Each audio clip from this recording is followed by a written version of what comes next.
Bienvenue dans Au-delà du mur, le podcast pour tous les passionnés de course, qu'il s'agisse de bitume, de nature ou de piste. Que vous soyez débutant ou coureur aguerri, nous explorons ensemble la préparation physique et mentale, la nutrition et la santé pour vous aider à atteindre vos objectifs. Si vous cherchez des conseils pratiques, des témoignages inspirants et des discussions captivantes, vous êtes au bon endroit. Préparez-vous, votre voyage au-delà du mur commence ici. Bienvenue à tous dans ce nouvel épisode d'Au-delà du mur. Aujourd'hui, j'ai l'immense plaisir d'accueillir Pierre Morat, ancien athlète, historien du sport et réalisateur du documentaire culte Free to Run. Grâce à son regard unique, il a retracé l'histoire de la course à pied, de ses racines dans les stades à son explosion comme phénomène populaire mondial. Dans cet épisode, on va explorer ensemble pourquoi les courses sont aujourd'hui sold out, pourquoi les dossards se monnaient, et si derrière l'événement et le marketing, il reste encore de la place à la liberté originelle de courir. Mon cher Pierre, bonjour, comment vas-tu? Ça va bien Hugo, merci, ça va bien, pleine forme. Merci beaucoup de me consacrer ce temps-là, j'ai cru comprendre que tu étais quelqu'un de très occupé. Oui, c'est ça. C'est vrai que je reste encore beaucoup sollicité. Le succès de la course à pied fait que, à travers le film Free to Run, mais à travers aussi toutes mes activités, je suis beaucoup sollicité par les médias. Surtout quand arrivent les grandes courses, les grands marathons ou les grandes courses, comme c'est le cas de la course de l'escalade dans 9 jours, qui est la plus grande course de Suisse, qui vient d'annoncer 60 000 participants.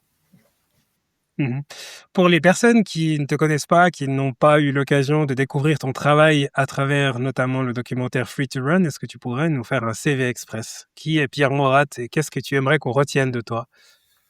Je suis un homme plus très jeune qui a aujourd'hui 55 ans et qui en fait a commencé à courir parce qu'il montrait un certain talent à l'âge de 15 ans. Et puis après, j'ai fait une carrière internationale avec l'équipe suisse sur 1500 mètres, donc sur piste, jusqu'à ce que je me blesse très tôt, vers 23 ans. Donc j'ai basculé sur la route ensuite et sur le duathlon. Et je suis devenu surtout entraîneur. J'ai entraîné des grands athlètes comme Tesfaye Tisha qui a gagné 5 fois le marathon de Lausanne, plusieurs fois le marathon de Zurich, et Mariam Jamal que j'ai mise sur la piste et qui a fini plus avec moi puisqu'elle est devenue citoyenne du Bahreïn après, mais qui a fini par devenir championne olympique sur le tapis vert puisqu'elle avait fini 3e de la course et que 2 de ses concurrentes avaient été disqualifiées par la suite pour dopage. Donc championne olympique, et parallèlement j'ai fait des études d'histoire, j'ai écrit beaucoup de livres sur l'histoire du sport et je suis devenu dans les années 2000 cinéaste, et en 2016 comme tu l'as mentionné j'ai réalisé ce film au bout d'un travail d'une dizaine d'années qui s'appelle Free to Run et qui retrace un peu les racines libertaires de la course à pied, très méconnue, et qui a eu effectivement un retentissement, on va dire, international.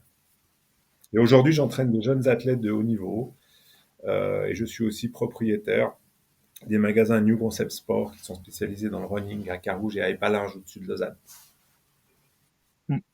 C'est vrai que j'ai découvert ton travail dans le cadre du visionnage du documentaire Free to Run, mais c'était accidentel parce que j'étais en train d'effectuer des recherches pour un thème tout à fait autre. C'était l'émergence l'accessibilité en tout cas de la course à pied pour les femmes, et puis on m'avait conseillé justement ce documentaire-là, et puis tu parlais notamment de Catherine Schweitzer dedans, et puis je savais pas vraiment qui t'étais. J'ai découvert le mouvement Spiridon aussi à travers ce documentaire qui est vraiment très bien fait. Encore toutes mes félicitations, j'ai vraiment adoré. Pour revenir au sujet qui nous intéresse aujourd'hui, il y a un truc qui m'a frappé la première fois qu'on a discuté ensemble la semaine dernière, quand j'ai pris contact avec toi, c'était le fait que j'ai commencé par le postulat de dire toutes les courses sont sold out, qu'est-ce qui se passe? Est-ce qu'on est en train d'assister à une explosion du phénomène de la course à pied? Et tu m'as dit directement, ah non, pas du tout. Dans les années 80, il y avait la STRAE, je crois, Stradé de Milan, où il y avait 80 000 personnes qui participaient. Bon, pas forcément toutes, avec le dossard. Donc, je me suis dit, tiens, là, je tiens un invité qui est juste fantastique. Donc, pour pouvoir resituer le contexte dans les années 80 déjà, comment ça se fait qu'on soit passé de 80 000 coureurs à une course à peut-être plus que 10-12 000 aujourd'hui, selon toi? En fait, ce qui se passe, c'est qu'il faut comprendre le mouvement running comme un phénomène qui a eu différentes vagues. Ceux qui ont vu mon documentaire le saisissent aujourd'hui, mais je vais l'expliquer de manière un petit peu rapide et vulgarisée. Au début des années 70, personne courait. C'est-à-dire que la course à pied était réservée au stade. C'était pas du tout quelque chose que recherchaient les gens, parce qu'on en avait peur, en particulier du marathon. C'était une course violente, c'était une course qu'on finissait épuisé dans l'esprit des gens. Et surtout, les règlements du monde de l'athlétisme, qui régissaient un peu tout en termes de course à pied et d'athlétisme, interdisaient à toute une catégorie de gens de courir pour des raisons pseudo-médicales. Ça concernait les femmes, ça concernait les jeunes, ça concernait les personnes âgées. Enfin, quand on dit personnes âgées, c'est surtout plus de 40 ans. Et en termes de philosophie, en termes de mentalité de l'époque, ça servait pas à grand-chose de courir si tu courais pas pour faire un temps, pour gagner une médaille ou pour être devant. Donc, si tu n'étais pas un champion. Et en fait, les choses ont basculé dans les années 70, au début des années 70, en particulier à travers la victoire assez symbolique, je ne vais pas rentrer dans le détail, de Frank Shorter au marathon des Jeux Olympiques de 1972 à Munich, mais aussi à travers des poussées, on va dire, libertaires, comme celle, tu l'as brièvement mentionné en introduction, de Catherine Switzer et de Bobby Gibb, qui ont couru de manière clandestine dans des marathons à Boston, qui était le grand marathon de l'époque à la fin des années 60, mais aussi des mouvements en faveur de la course libre, en faveur d'une course qui n'est plus une course à la performance, mais qui est une course aux sensations, qui est une course à la santé, qui est une course à la réunion, à l'amitié, etc. Et ça a été porté en particulier en Europe par le mouvement qui était à la base une revue, euh, Spiridon, qui est parti de Suisse d'ailleurs. Donc je dirais que ce mouvement, il s'est amorcé au début des années 70, puis il atteint une première vague au milieu des années 80. Une course comme Mora-Fribourg, qui était une course très austère, très militaire, mais qui était un peu la seule course qu'on avait en Suisse, et depuis très longtemps, puisque c'est une course commémorative, elle a atteint 15 000 personnes au milieu des années 80, ce qui était énorme pour un pays comme la Suisse. Et d'ailleurs, après, quand d'autres courses plus sympathiques, entre guillemets, ont fait leur émergence, Mora-Fribourg, alors que la course se déployait à l'échelle mondiale et en particulier à l'échelle suisse, la course populaire, Mora-Fribourg a chuté. Et le Mora-Fribourg, son record de participation, il date toujours des milieux des années 80. Maintenant, ils ont peut-être 9, 8, 10 000, mais il y a une telle concurrence qu'ils n'ont plus jamais réussi à redevenir, malgré la légende, la course aussi populaire qu'elle était au milieu des années 80. Après le milieu des années 80, à peu près, il y a eu une chute un peu de la participation. Et puis dans les années 2000, ça a recommencé à monter. Il y a de nouveau eu un mouvement fort pour le running. Et puis aujourd'hui, on peut dire que de nouveau, il y a eu une vague qui atteint, je ne sais pas si elle atteint son sommet, mais qui est assez maximale. Mais c'est vrai qu'au niveau des courses, dans les années 80, il y avait moins de courses. Il n'y avait pas de trail ou très peu de courses de montagne.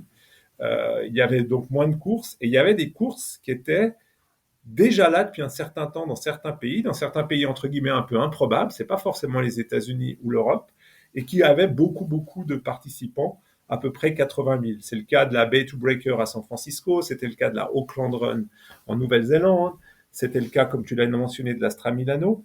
Et là, j'ai fait quelques recherches depuis notre discussion.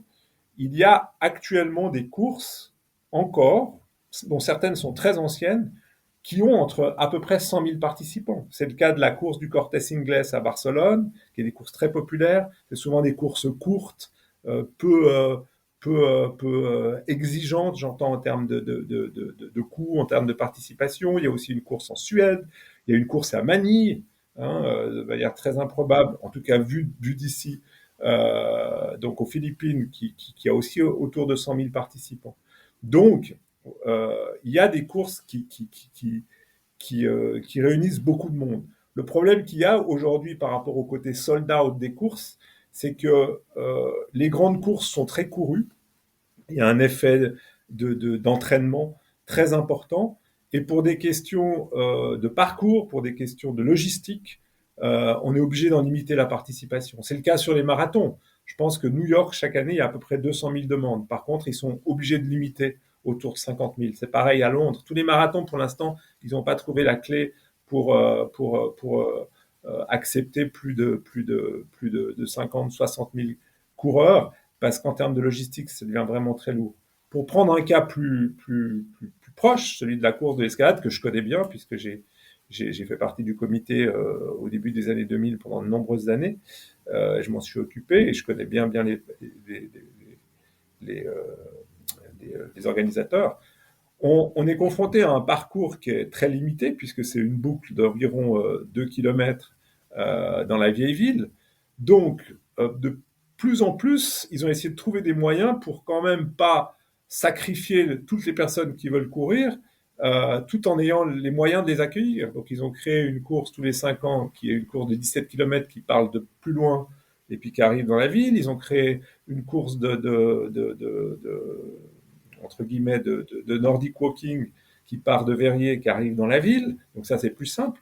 Ils ont étendu la course sur 2 jours, alors qu'avant, elle était que sur un jour. La fameuse marmite, qui est la course déguisée, ben, ils ont aussi étendu petit à petit le parcours pour que ça soit plus large et plus étendu et moins compressé.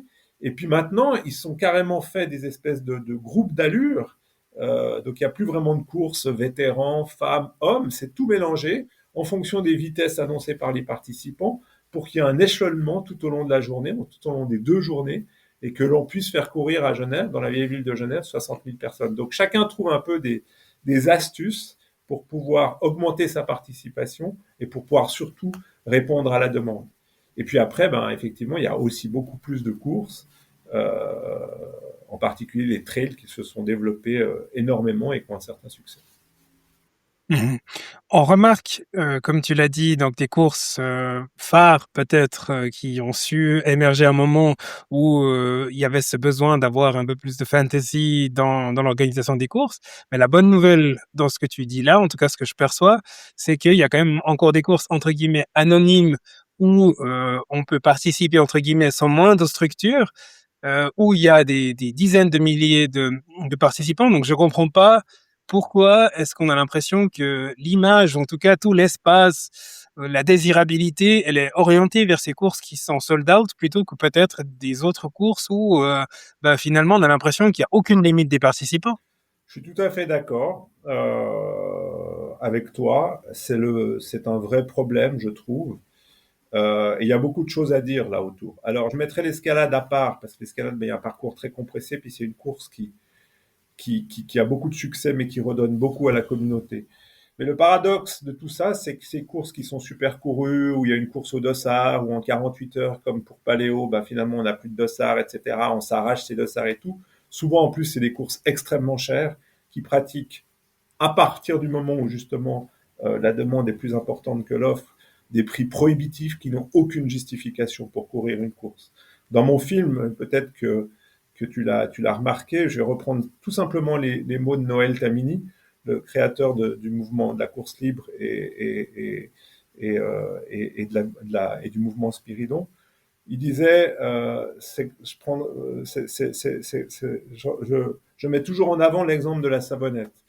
On peut se nettoyer correctement avec un savon bon marché, mais si on veut absolument avoir un savon de luxe pour se le passer sur la peau, ben c'est le problème et c'est un peu le choix individuel de tout un chacun. Le problème aujourd'hui, c'est que la course a basculé dans beaucoup de cas dans le business. C'est vraiment du business. C'est un moyen de faire de l'argent, voire même de détourner de l'argent pour certains organisateurs. Et en fait, finalement, il y a des courses qui des organisateurs qui sont des organisateurs pour pouvoir faire de l'argent sur le dos des gens et sur l'aspect populaire. Puis en même temps, de l'autre côté, il y a une demande, c'est-à-dire que les gens ont envie d'être ensemble, ils ont envie d'être de mettre dans leur bucket list le marathon de New York, l'UTMB, maintenant peut-être les 6, 7, maintenant bientôt 8 marathons qui étaient à l'origine des Big Five. Donc il y a cette espèce de course à l'armement populaire autour des courses à pied qui fait qu'on doit en être. Et c'est un petit peu triste parce que finalement, la seule chose qui triomphe derrière tout ça, c'est l'esprit grégaire et l'esprit moutonnier, quoi. jusqu'à quel point l'inflexion? Parce qu'arrivera bien forcément un moment où, les gens, ils vont quand même comprendre qu'ils se font entendre parce que, bah, le fait de courir pour être en bonne santé, ça a bon dos. Quand on regarde, le coût d'inscription d'un dossard, le coût de l'équipement, enfin, c'est terminé la course à pied accessible, pour tout le monde. Alors oui, pour courir tout seul dans son coin, mais comme tu l'as dit, on est censé en être, donc on doit, faire quelque chose, on doit porter un dossard, on doit montrer qu'on fait partie de ce mouvement-là. Il va bien arriver un moment où les gens, ils vont se dire: «Ouais, mais attends, pour finir, c'est quoi cette connerie? Moi, je participe plus à ça» et qu'est-ce qui se passe après? Bon, alors il faut relativiser quand même, parce que de la même manière qu'il faut relativiser le fait qu'on n'a jamais eu autant de succès dans les courses et que les courses n'ont jamais été aussi importantes en participation, il y a une autre chose à relativiser. La majorité des gens qui courent aujourd'hui ne mettent jamais de dossard. On parle que dans les médias des courses, parce que j'entends c'est porteur, ça amène de la pub, ça amène des sponsors. Là aussi, les médias sont complices. On parle que des grosses courses et des courses avec dossard. Mais les gens qui courent, il y a 2 tiers des gens qui courent ne mettent jamais de dossard. C'est statistiquement prouvé. Des gens qui courent pour eux, dans la nature, etc. Donc il y a déjà toute cette partie des gens qui sont des coureurs et qui sont des coureurs véritablement libres. Après, les grandes courses, parce qu'on parle de courses populaires, quand on parle du marathon de New York, quand on parle du marathon de Genève, c'est un super exemple, c'est pas des courses populaires. C'est pas des courses populaires, parce que le prix qu'elles pratiquent pour pouvoir y participer ne donne pas accès au peuple, entre guillemets, à la majorité des gens. Quand dans le film Free to Run, à la fin, le grand spécialiste Roger Robinson de la course à pied explique que le revenu moyen d'un coureur au marathon de New York, il est de plus de 100 000 $. Hein. Donc, quand on habite, comme il le dit lui-même, dans le quartier de Staten Island, dans certains quartiers du Bronx, on n'a pas accès au marathon de New York pour des simples questions de coût d'entrée. Et c'est valable pour plein de courses à travers le monde. Moi, je suis pas très, pour répondre à ta question, je suis pas très optimiste sur le fait que les gens vont se rendre compte, etc. On le voit bien dans le domaine du luxe. Qu'est-ce que font les gens dès qu'ils ont un petit peu d'argent, alors même qu'ils restent pauvres? Ils préfèrent souvent manger des patates à partir du 15 du mois, mais avoir leur Mercedes ou une belle montre ou un sac de luxe de Louis Vuitton ou de je ne sais pas quelle marque. Cette espèce d'égocentrisme lié au paraître, qui s'applique aussi à la course à pied, à mon avis, il n'est pas du tout en crise, malheureusement. Et les réseaux sociaux, le fait de pouvoir mettre en scène sa propre vie, sa propre légende, en fait, puisque finalement, on fait croire qu'on est riche, on fait croire qu'on peut se payer quelque chose, on fait croire qu'on peut courir à New York, etc., ou aller à l'UTMB à Chamonix. Eh bien, ça a été démultiplié par l'effet des réseaux sociaux. Ce fameux quart d'heure de célébrité chère à Andy Warhol que tout le monde peut s'approprier aujourd'hui. Donc, je ne suis pas très optimiste sur l'évolution des choses. Je pense qu'on va créer des nouvelles franchises, on va créer des nouvelles choses, et les personnes vont toujours vouloir participer à ça. C'est comme par rapport à l'écologie, c'est pas comme par rapport à la décroissance. J'ai pas le sentiment que le monde, en tout cas, il n'y a qu'une minorité qui est prêt à faire cette démarche pour aller vers quelque chose qui est non pas toujours plus, mais, mais moins, entre guillemets, pour le bien et pour certaines valeurs. Mmh. On constate d'ailleurs, justement ce groupe, ce genre de personnes qui s'identifient davantage à cette, bah, décroissance, si on fait un peu l'analogie avec la partie économique, c'est l'émergence peut-être de ces groupes de course à pied ou, communautaires où il y a pas besoin de s'inscrire, où il y a un lieu de rendez-vous, vient qui a envie, prend qui a envie de prendre. Après, c'est ambigu parce que enfin, ça peut être perçu comme ambigu parce qu'il y a des clubs, historiques qui sont là, qui ont des statuts, tu payes une cotisation, tu as des entraîneurs, et cetera. Donc c'est vraiment le truc bam, bam, bam, bam, étage par étage qui finalement, bah, t'amène vers, l'inscription, et le dossard et les autres groupes de course à pied qui sont, totalement, free to run, indépendants, tu prends ce que tu as envie de prendre, cherry picking et puis tu y vas. Donc, on est déjà enfin ça commence déjà, j'ai l'impression, avec l'émergence justement de ce type de groupe de course à pied qui font aussi sa promotion sur les réseaux sociaux. Donc, on voit quand même qu'il y a des gens qui se détachent progressivement. Alors, est-ce que c'est des gens qui prenaient des dossards qui se détachent ou est-ce que c'était des gens qui ne prenaient pas de dossards qui s'affichent avec ces groupes? Ça, c'est encore autre chose. Alors c'est intéressant ce qu'a des Social Run Club, là, qui est effectivement un nouveau mouvement qui vient de tranches d'âge plus jeunes. Moi j'ai participé à une émission qui a parlé de ça il n'y a pas longtemps sur la RTS, la Basique. Après, l'immersion qu'ils ont fait, l'émission dans certains de ces run clubs, montre aussi, d'une part, que ceux qui organisent ces run clubs, au départ, ça part d'une bonne idée, mais si ils peuvent en faire à terme un business, c'est même déjà des fois l'idée qu'il y a là derrière tout ça. Et puis surtout, ben, les marques sont hyper présentes. En fait, elles essayent aujourd'hui d'intégrer ce genre de groupe pour pouvoir imposer leur image. On l'a vu avec On. Toutes les marques qui, en fait, veulent être dans la tendance offrent des choses à ces personnes ou offrent des choses aux leaders de ces run clubs. Donc, finalement, cette espèce de liberté, elle n'est que apparente. Et à mon sens, elle est quand même bien éloignée de celle de certains groupes ou de certains clubs qui se revendiquent encore aujourd'hui de l'esprit Spirido. Mm. Donc, quelqu'un qui pratique la course à pied, qui veut pas faire de dossard et qui fait ça, entre guillemets, seul dans son coin, c'est quoi sa motivation? Alors, c'est provocateur comme question, mais quelle peut être sa motivation s'il veut pas faire partie de ce système, pas prendre de dossard, pas faire partie d'un groupe? Pourquoi il court? Bah, c'est les sensations, j'entends. Pour moi, la course, c'est un sport de sensations. C'est ce qu'on montre en particulier à travers certains témoignages au début de Free to Run. C'est quelque chose qui est beau, qui est bon, de rentrer seul avec soi-même au cœur de la forêt, de la nature, à travers l'effort, sentir ces endorphines, sentir cette sensation d'être vivant, c'est quelque chose de magnifique. C'est quelque chose de splendide. Après, être ensemble à travers une course où on court au milieu des autres, on court pour soi mais au milieu des autres, c'est aussi un plaisir qu'il faut respecter. Il n'y a pas de souci avec ça.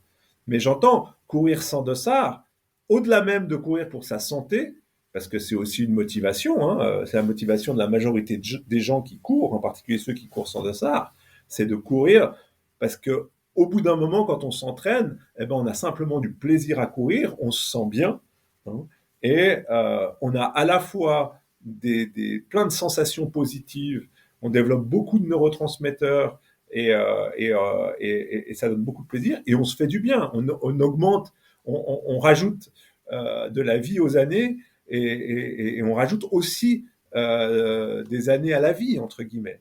Donc pour ça, il n'y a pas besoin de dossard. Je pense que tous les sports d'endurance tels qu'ils ont été découverts par la masse à qui se sont ouverts librement à partir des années 70, ben, procurent, pas seulement la course à pied, le vélo, le ski de fond, la natation, procurent des sensations intimes, individuelles, qui sont fantastiques. Et ça, c'est une découverte qui a 45-50 ans à l'échelle, on va dire, populaire. Et toi, en tant que pratiquant, plus trop jeune, comme tu disais avant, mais quand même, tu as quand même encore de belles années, hein. Tu quoi comme coureur? Est-ce que tu participes à des courses ou justement tu cours, enfin tu pars seul dans la nature pour, te retrouver avec toi-même? Je suis un peu un entre-deux, moi, pour être tout à fait honnête. C'est-à-dire que je transmets beaucoup parce que je m'occupe des jeunes, donc je suis beaucoup dans la science de la course à pied, dans la recherche de la performance à travers les athlètes que je coach. D'ailleurs, je coach aussi des populaires, hein, qui font appel à moi pour préparer un marathon. Donc j'essaye de personnaliser une approche qui soit la plus juste possible pour qu'ils soient performants, chacun à leur niveau. Et à titre personnel, moi, je paye mes grosses années avec blessure au tendon d'Achille, donc je suis plutôt, j'ai un tendon d'Achille qui est très fragile, je suis plutôt comment dire, quelqu'un qui fait pas mal de sport, d'endurance, pour son plaisir, mais qui en même temps a toujours ces relents, entre guillemets, de sensations à travers la vitesse. Donc c'est vrai que j'ai du plaisir de temps en temps, si mon corps me le permet, à remettre un peu un dossard et à me créer un petit challenge en lien avec mon âge. Mais quand on a fait du sport de très haut niveau, comme c'est mon cas, on est peut-être moins attaché justement à cette dimension purement compétitive. On a plus de recul parce que on a été très très vite à une certaine période de sa vie et on sait très bien qu'on pourra jamais plus aller aussi vite. Donc ça, c'est un principe de réalité qui te remet assez vite les pieds sur terre. Merci 1000 fois d'avoir consacré ce temps-là, en tout cas, pour venir partager ton expérience, et ta vision du monde de la course à pied d'aujourd'hui. À très bientôt pour de nouvelles À aventures. très bientôt Hugo, bonne suite. Ciao ciao, bonne course. Ciao. Merci d'avoir écouté cet épisode d'Au-delà du mur. Si le sujet vous a inspiré ou intrigué, N'oubliez pas de vous abonner pour ne rien manquer des prochains épisodes. Rejoignez notre communauté sur les réseaux sociaux et partagez vos réflexions avec nous. Je serai ravi d'entendre ce que vous avez pensé de cet épisode. Et si vous avez aimé, pensez à laisser un avis 5 étoiles sur votre plateforme d'écoute préférée. Ça m'aide énormément à faire grandir la communauté d'au-delà du mur. À très bientôt pour une nouvelle exploration de l'autre côté du mur. Jusque-là, continuez à questionner, à explorer et à repousser vos limites.